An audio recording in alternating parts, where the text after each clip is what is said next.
அண்மை செய்தி.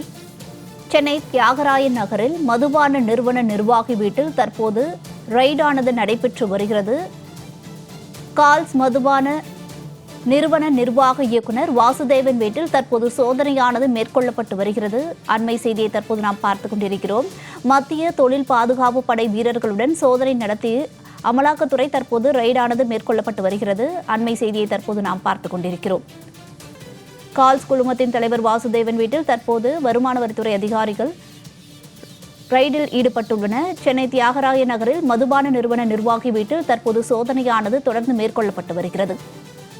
கூடுதல் விவரங்களுடன் சிறப்பு செய்தியாளர் ராம்குமார் இணைப்பில் இருக்கிறார். விவரங்களை கேட்டறியலாம். வணக்கம். இந்த ரெய்டு தொடர்பான முழுவதுமான விவரங்களை பதிவிடுங்க. நிச்சயமாக வருண்யா.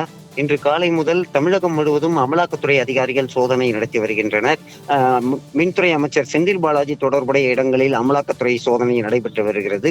கரூர், திருச்சி, அதே போல சென்னை தேனாம்பேட்டை உள்ளிட்ட இடங்கள்ல, அதே போல எஸ்டிபிஐ கட்சியோட அலுவலகத்தில் சோதனையானது நடைபெற்றுகிறது. அதே போல மதுபான நிறுவனங்களிலும் அமலாக்கத்துறை சோதனையானது நடைபெற்று வருகிறது. குறிப்பாக பிரபல கால்ஸ் நிறுவனமான மதுபான நிறுவனத்தில் இன்று காலை முதல் சோதனையானது நடைபெற்று வருகிறது. சென்னை தியாகராய நகரில் உள்ள வெங்கட்ராமன் நாராயணா சாலையில் அந்த நிறுவனத்தின் தலைமை அலுவலகத்தில் சோதனையானது நடைபெற்று வருகிறது. குறிப்பாக இந்த நிறுவனம் தமிழகம் முழுவதும் அரசு டாஸ்மாக் நிறுவனத்துக்கு மதுபானங்களை சப்ளை செய்து வருகிறது.